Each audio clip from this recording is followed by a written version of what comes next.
Well, for parents, kids, and teachers, it's one of the busiest days of the year, the first day back to school. And that is the case for 5 Central Indiana districts that are going back to school today. We're helping you get ready with some team coverage this morning. We've got Marina Silva in Wayne Township this morning, where the new year is starting with a new superintendent. And we will begin here with Anna Chalker in Perry Township, where some of those students will start their days in just a few hours. 7 o'clock sounds so early, Anna.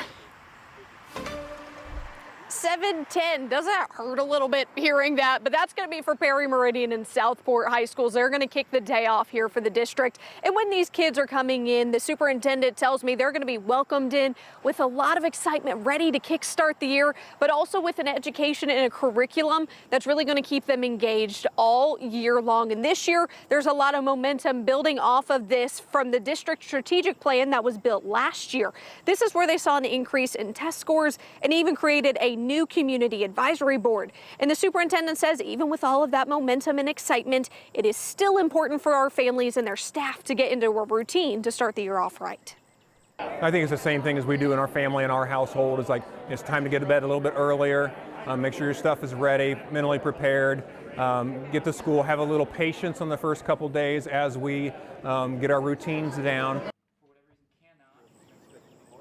So the 6th grade and middle schoolers, they'll go back at 8:10 this morning, and the elementary kids, you get a couple extra hours of sleep. You don't go back till 9:10 this morning. Now, I will tell you, there is a big change when it comes to athletics this year, because you may know Southport High School, their field house, they're getting a new one, kind of getting it all renovated.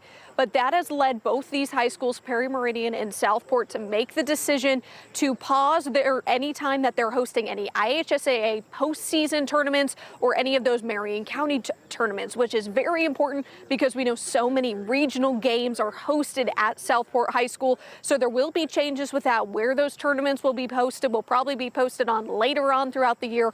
But a big change when it comes to athletics as these schools are trying to move forward and change and really make their schools a unique part of the district. You know, we have to think early, but I'm like, postseason already? They haven't even started school yet. But thank you, Anna. We'll check back in with you soon about some of the other changes happening at that district.